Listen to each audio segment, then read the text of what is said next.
매우 독특한 어투로 그리고 아주 특이한 표정과 몸짓으로 연기를 하면서 시청자를 압도했습니다. 그러기 그가 한 말, 내 목에 칼이 들어가도 리바이벌을 안 해라는 말이 유행했습니다. 그러나 뭐를 유행하 그러하듯이 이 말 속에 사람들의 정서가 있고 삶이 섞기에 사람들이 그것을 받아들일 수 있었습니다. 우리가 흔히 하는 말 중에 칭찬도 3번 하면 싫다는 말이 있습니다. 아무리 좋은 것이라 할지라도 반복하면 좋지 않다는 거죠. 아주 맛있는 음식을 할지라도 며칠 계속해서 먹으려 하면 사람들은 싫다고 합니다. 반복을 좋아하지 않기 때문이죠. 같은 것의 반복을 싫어하고 실증내기에 사람들은 늘 새로운 것을 찾습니다. 변화를 원하고 변화를 추구합니다. 그러면 사람들이 원하는 변화가 무엇이겠습니까? 오늘 누군가 여러분에게 와서 당신의 삶 가운데 어떤 변화가 일어나길 원합니까? 라고 묻는다면 대부분이 이렇게 말할 겁니다. 돈 많이 벌었으면 좋겠습니다. 라고 말하겠죠. 왜 그럴까요? 돈이 있으면 할 수 있는 게 많죠. 가고 싶은 데 갈 수 있고 먹고 싶은 거 먹을 수 있고 즐기고 싶은 거 즐길 수 있기 때문입니다. 돈이 많아진다고 하는 것은 다른 말로 하면 내가 소유하는 물질의 양이 늘어나는 것을 말하지요. 사람들이 원하는 변화는 여기에 있습니다. 바로 양의 변화입니다. 내가 지금 가지고 있는 돈이 더 많아지는 것, 내 건강이 더욱더 좋아지는 것, 내 힘이 강해지는 것, 내가 아는 삶이 늘어나는 것, 이렇게 양에 초점을 맞추고 있습니다. 그런데 우리가 이렇게 알고 있는 것처럼 변화는 2가지가 있죠. 양의 변화가 있고 질의 변화가 있습니다. 양의 변화는 눈에 보이는 변화요, 외적인 변화를 말하죠. 반면에 질의 변화는 눈에 보이지 않는 내적인 변화를 말합니다. 이 변화가 2개가 있는데 이 중에 여러분은 어디에 초점을 맞춥니까? 흔히 사람들은 양에 초점을 맞춥니다. 양의 변화는 소유하는 것이 늘어나는 것이고 마주하는 사람이 늘어나는 겁니다. 그런데 사람들이 왜 양의 변화를 좋아할까요? 우리는 반복을 원하지 않습니다. 반복을 원하지 않기 때문에 내가 가지고 있는 양이 늘어남을 통하여서 반복에서 벗어난다고 생각을 하죠. 우리가 조그만 사진을 보다가 큰 사진을 보면 와 하지 않습니까? 똑같은 사진이지만 크기가 커지면 양의 변화가 늘어나면 우리는 마치 새로운 것을 본다고 여깁니다. 그러나 보았더니 사람들은 양의 변화를 좋아합니다. 또 다르게 본다면 양의 변화가 일어나지 아니하면 사람들은 실증을 내죠. 같은 칭찬 3번 들으면 싫다는 것처럼 양의 변화가 일어나지 않으면 힘들어합니다. 양의 변화가 뭡니까? 늘어나는 거예요. 커지는 거예요. 많아지는 거예요. 높아지는 겁니다. 외적인 변화, 즉 양의 변화도 있지만 다른 변화가 있죠. 질의 변화입니다. 질의 변화는 무엇을 말합니까? 내가 같은 자리에서 같은 것을 보는데 예전과는 다르게 보이는 겁니다. 과거에 보지 못했던 것을 보고 느끼는 것이 질의 변화입니다. 그렇게 질의 변화를 경험한 사람은 같은 자리에서 실증을 내지 않습니다. 같은 자리에서 또 다른 것을 보고 또 다른 것을 반복해서 볼 수 있기 때문이죠. 우리는 하나님을 믿습니다. 하나님을 믿는 이유는 내가 기대하고 원하는 것이 있기 때문입니다. 그러면 여러분은 무엇을 기대하고 원하면서 하나님을 믿고 계십니까? 양의 변화입니까? 질의 변화입니까? 외적인 변화입니까? 내적인 변화입니까? 우리가 잘 아는 사무엘상 16장 7절에는 말씀을 보면 하나님의 사람인 사무엘이 이새의 집에 가서 그의 아들 중에서 한 사람을 왕으로 세우기 위하여 기름 부으려 합니다. 사무엘이 이새의 큰아들 엘리압을 보고 나서 너무너무 멋진 사람이 여겨서 그에게 기름 부으려 하죠. 그때 하나님이 그에게 주시는 말씀이 있습니다. 사람의 용모와 키를 보지 말라. 사람은 외모를 보거니와 나 여호와는 그 중심을 본다고 말씀하셨습니다. 우리가 그 말씀을 읽으면서 알 수 있는 것은 하나님의 사람인 사무엘조차도 외모 보기를 즐겨했다 하는 겁니다. 그렇죠. 사람은 누구나 외적인 것을 보길 좋아합니다. 외적인 변화, 양의 변화에 초점을 맞추죠. 그런데 하나님은 분명히 말씀하셨습니다. 나는 너희와 다르다. 나는 양의 변화가 아닌 질의 변화, 외적인 변화가 아니라 내적인 변화를 본다고 말씀하셨습니다. 그러기에 하나님이 우리를 인도하실 때에 하나님은 어디에 초점을 맞추실까요? 우리에게 있는 양의 변화일까요? 우리의 질의 변화일까요? 우리의 외적인 변화일까요? 우리의 내적인 변화일까요? 물론 하나님께서 우리 삶 가운데 외적인 변화, 양의 변화를 주시지만 그것을 주시는 궁극적인 이유는 내적인 변화, 질적인 변화를 원하시기 때문입니다. 그러면 우리 여기서 자연스럽게 묻게 되죠. 질적인 변화, 내적인 변화가 과연 무엇일까 하는 겁니다. 우리가 다니는 길로 봅시다. 양의 변화는 같은 길을 반복해서 걷는 것을 말합니다. 그리고 같은 길을 가는데 그 길이 좀 넓어지고 좁아지는 것을 말하겠죠. 질의 변화는 길을 감에 있어서 다른 길로 가는 것을 말합니다. 영어로 길을 way라고 말하죠. 그래 이 way에는 방법이란 뜻이 있습니다. 여러분 그렇습니다. 길이 달라진다는 것은 발로 걸어가는 길이 달라지는 것도 말하지만 우리의 인생의 길에서 우리가 대처하고 반응하는 방법이 달라진다고 볼 수도 있습니다. 하나님이 우리의 외모가 아닌 중심을 보시죠. 외적인 변화가 아니라 내적인 변화에 초점을 맞춥니다. 양적인 변화가 아닌 질적인 변화에 초점을 맞춥니다. 그렇지만 하나님께서 우리에게 무엇을 원하시겠습니까? 우리가 사는 자리가 달라지는 것도 원하시겠지만 그보다는 우리가 살아가는 방법을 달리하기를 원하신다고 볼 수가 있습니다. 우리의 믿음의 근거가 되는 성경에 나오는 하나님께서는 우리의 행위가 아닌 믿음을 보십니다. 그러면 하나님이 우리에게 원하시는 믿음이 무엇일까요? 그것은 우리가 하나님을 믿음을 통해서 내 삶의 양의 변화가 아닌 질의 변화가 일어나기를 소망하는 겁니다. 하나님께서 우리에게 원하시는 믿음은 하나님을 믿음을 통하여서 내 삶 가운데 외적인 변화가 아니라 내적인 변화를 소망하기를 원하신다고 볼 수가 있습니다.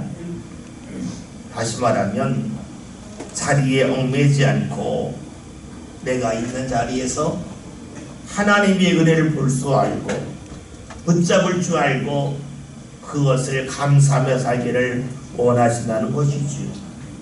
오늘 본문에는 말씀은 하나님이 원하시는 믿음이 무엇인지에 관하여 우리에게 밝히 보여주고 있습니다. 말씀 11절 12절 함께 보겠습니다.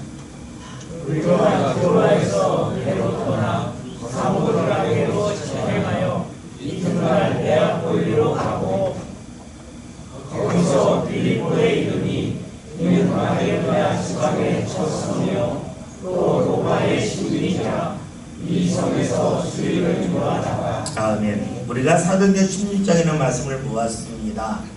사도행전 16장은 바울의 제2차 전도 여행입니다. 바울은 원래 아시아에서 지금으로 말하면 투르키 지역에서 예수님을 전하려 하였는데 성령이 허락하지 않습니다. 그런 가운데 바울이 들어와 지금으로 하면 트로이가 되겠죠. 거기서 밤에 환상을 봅니다. 그 환상 속에서 본 것은 마게도냐 사람이 나타나서 건너와서 우리를 도와달라라고 말합니다. 이 환상을 보고 바울은 이것은 하나님이 주신 것이고 마게도냐 사람이 살고 있는 유럽 대륙으로 그는 건너가고자 합니다. 다시 말하면 그의 원래 계획은 아시아에서 예수를 전하는 건데 하나님의 뜻에 따라 그의 계획을 수정하고 그가 유럽으로 넘어갑니다. 그러니 오늘 말씀에서 그가 마게도냐에 이르렀다고 하는 것은 주의 뜻 가운데 간 것이고 오늘 말씀에 나와 있는 것처럼 마게도냐의 처음에 있는 성 도시는 바로 빌립보였습니다. 그곳에 간 것은 그의 뜻이 아닙니다. 하나님의 뜻입니다. 주의 뜻에 따라 그곳에 갔습니다. 생각해 봅시다. 하나님의 말씀을 따르면 내가 계획했던 것이 있는데 그것을 내려놓고 하나님의 말씀을 따르고 뜻을 따르면 우리에게 어떤 일이 일어나겠습니까? 여러분은 어떤 일이 일어날 거라고 기대합니까? 한마디로 좋은 일이죠. 하나님을 따르면 좋은 일이 난다 하는 겁니다. 그러면 모르게 될 것이 있습니다. 변화를 기대하는 것이 우리의 모습인데 하나님을 믿고 따를 때 우리가 기대할 것이 외적 변화, 양의 변화일까요? 아니면 하나님께서 원하시는 질의 변화, 내적인 변화이겠습니까? 하나님을 따라갈 때 우리의 삶 가운데 일어나는 변화가 외적인 변화일까요? 아니면 내적인 변화이겠습니까? 당연히 하나님께서 우리를 이끄실 때에는 하나님이 보실 때 좋은 것인 내적인 변화, 질적인 변화의 자리로 우리를 인도하신다는 겁니다. 그러나 사람들은 하나님이 나를 인도하시면 내 삶 가운데 외적인 변화가 일어나고 내 삶 가운데 양적인 변화가 일어날 것을 기대합니다. 물론 하나님께서 우리에게 양적인 변화도 주시지만 궁극적인 목적이 어디 있습니까? 바로 질의 변화, 내적인 변화에 있습니다. 왜 그럴까요? 내적인 변화와 질의 변화를 경험한 사람은 자리가 문제가 되지 않기 때문입니다. 자리를 마주하는 사람을 보면 자리에 끌리지 않는다는 것은 사람에게 끌려다니지 않는다는 겁니다. 내적인 변화를 경험한 사람은 자리와 사람에게 끌려다니지 않기 때문에 자유합니다. 그러면 내적인 변화, 질의 변화가 무엇입니까? 우리가 앞에서 살펴본 것처럼 살아가는 방법이, 반응하는 방법이 달라집니다. 그러기에 우리가 오늘 말씀 12절에 있는 말씀을 다시 살필 필요가 있습니다. 12절 보겠습니다. 거기서 빌립보에 이르니 이는 마게도냐 지방의 첫 성이요 또 로마의 시민이라 이 성에서 수일을 유하다가. 아멘. 빌립보에 도착한 바울은 수일 동안 유합니다. 아무것도 하지 않았다는 거예요. 이건 지금까지 바울이 행했던 것과는 다릅니다. 바울이 전에 전도를 나갔을 때에는 늘 유대인들이 있는 지역이었습니다. 유대인의 공동체가 있습니다. 유대인의 회당이 있습니다. 유대인들은 구약의 말씀을 알고 있기 때문에 하나님을 알고 있어요. 그러니까 그들에게 가서 하나님께서 보내신 예수님을 전하는 것은 수월합니다. 접촉점이 있기 때문이에요. 그런데 문제는 빌립보에는 유대인의 회당이 없어요. 어디서 말씀을 전할 줄 모릅니다. 그러니까 오늘 말씀에서 바울이 수일 동안 유했다고 하는 것은 수일 동안 무엇을 해야 될지 전혀 몰랐다는 거예요. 다른 지역이라면 유대인을 만나면 되고 유대인은 뭐는 회당에 가면 되는데 빌립보에는 유대인의 공동체가 없고 회당이 없으니까 무엇을 해야 될지 전혀 몰랐다는 겁니다. 얼마나 바울이 당황스러웠겠습니까? 하나님이 인도하셔서 빌립보에 왔는데 무엇을 해야 될지 모릅니다. 해야 할 일이 전혀 보이지 않습니다. 여러분, 이쯤 되면 바울이 얼마나 크게 갈등했겠습니까? 그나마 이렇게 생각했을 거예요. 하나님께서 나에게 마게도냐로 가라고 하셨는데 이것은 내 생각일지도 모르겠다. 내가 착각한 거다.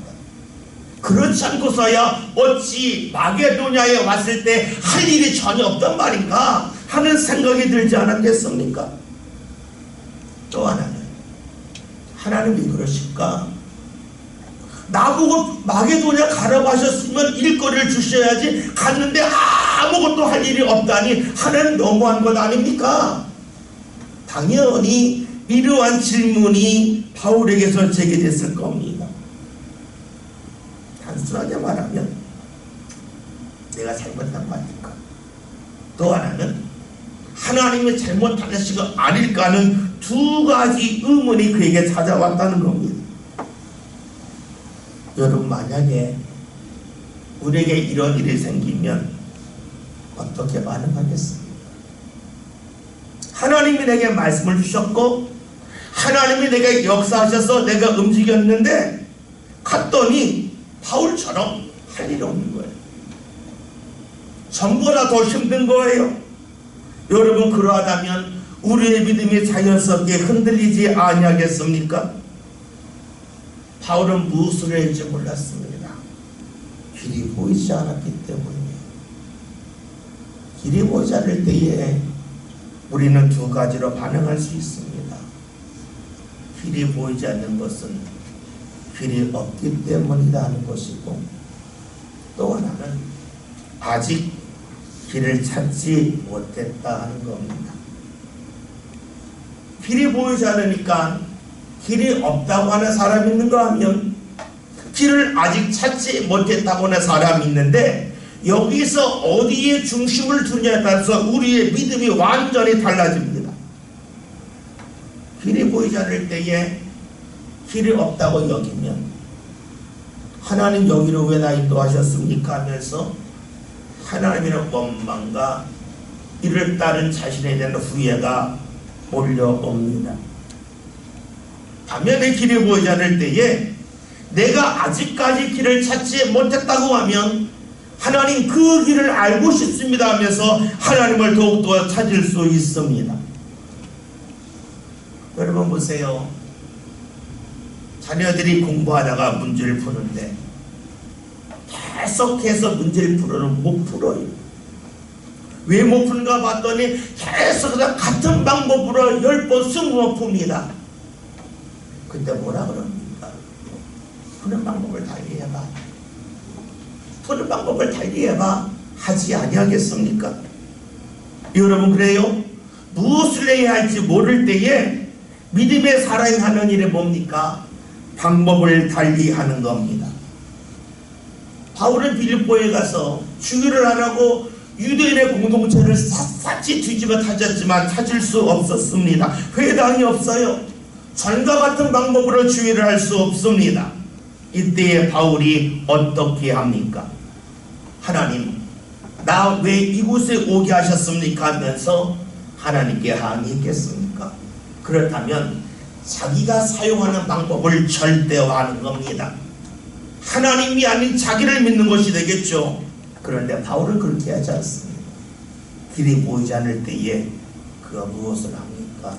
13절 봅시다. 안식일에 우리가 기도할 곳이 있을까요? 문과 강가에다가 거기 앉아서 우리 여자들에게 말하기에. 아멘. 바울은 기도할 곳을 찾습니다. 자기가 사용했던 방법을 더 이상 사용할 수 없을 때에 하나님을 찾습니다. 하나님이 일어나는 새로운 방법을 찾고자 합니다. 하나님이 바울을 이곳에 보내신 것은 바울로 하여금 방법을 새롭게 하라고, 달리 말하면 그에게 내적인 변화를 경험하라고, 또 다른 말로 하면 질적인 변화를 얻게 하시려고 하셨다고 그는 믿고 있습니다. 바울은 하나님의 보여주는 환상에 따라 아시아에서 마게도냐로 갔습니다. 그런데 갈 때에 그게 몸만 갈 수도 있고 주님이 가라고 할 때에 마음도 함께 갈 수 있습니다. 만약에 그가 몸만 갔다면, 마음은 가지 않고 몸만 갔다면 하나님에게 원망했을 겁니다. 하나님, 빌립보에 왔는데 왜 배당이 없어요? 빌립보에 왔는데 왜 유대인들이 안 보여요? 하나님 왜 나를 이곳에 보내셨습니까? 라고 하면서 주께 원망했겠죠. 그런데 바울은 몸만 간 게 아니에요. 마음도 가고 중심도 가고 믿음도 가고 삶도 갑니다. 그러니까 무엇을 해야 될지 길을 찾지 못할 때에 하나님께 기도합니다. 하나님이 지금 자신에게 원하시는 것은 하나님이를 많이 하는 양적의 변화가 아니라 질적인 변화를 원하심을 그는 알았습니다. 그래서 기도하는 자를 찾죠. 그가 한 곳은 말씀을 보았더니 문밖 강가였다라고 말씀하고 있습니다. 성 밖에 있는 그러한 시냇물이 흐르는 곳이라는 거지요. 사실 바울은 이렇게 한 적이 한 번도 없어요. 그런데 그는 하나님께서 자신에게 내적인 변화, 질적인 변화를 원하심을 알았기에 그렇게 움직입니다. 바울이 강가의 사람들을 만나요. 전혀 만나본 적이 없는 사람이에요. 그들에게 가서 바울이 무엇을 합니까? 14절 봅시다. 부활같이 있는 자생과 동행자로서 하나님의 성기는 누구야라는 한 여자가 말을 듣고 있을 때 주께서 그 마음을 열어 바울의 말을 따르게 하십니다. 아멘. 말씀을 보면 말씀을 들은 여자들이 바울이 전한 말씀을 받아들이고 따릅니다. 그런데 오늘 성경이 주신 말씀은 바울이 설교를 잘해서 설득력 있게 전하여서 그러한 결과가 나타난 것이 아니라는 거예요. 하나님이 이들의 마음을 여셨다는 겁니다. 하나님이 도우실 때에 바울이 전한 말씀을 듣는 이들이 받아들일 수 있도록 주께서 마음을 여셨다고 말씀하고 있습니다. 그러면 왜 하나님이 이런 일을 하셨을까 하는 겁니다. 그 이유는 말씀을 전하는 바울의 마음의 문이 먼저 열렸기 때문입니다. 빌립보에 가서 유대인의 회당이 없음을 보고 하나님 저 여기 왜 보내셨어요? 할 수 있습니다. 예전보다 상황이 좋지 않기 때문에 원망하며 탄식할 수 있습니다. 그리고 내가 환상을 잘못 봤지 할 수도 있고 하나님 환상을 보여주시고 왜 끝까지 책임져 주지 아니하냐고 하나님께 원망할 수 있습니다. 그랬다면 그건 기도하지 않습니다. 강가에 가지 않습니다. 여인을 만날 수 없습니다. 말씀을 전할 수 없죠. 하나님이 여인들의 마음을 여시는 은혜를 경험하지 못했을 겁니다. 바울은 주의 뜻에 따라 마게도냐에 갔습니다. 그런데 그곳이 힘들었어요.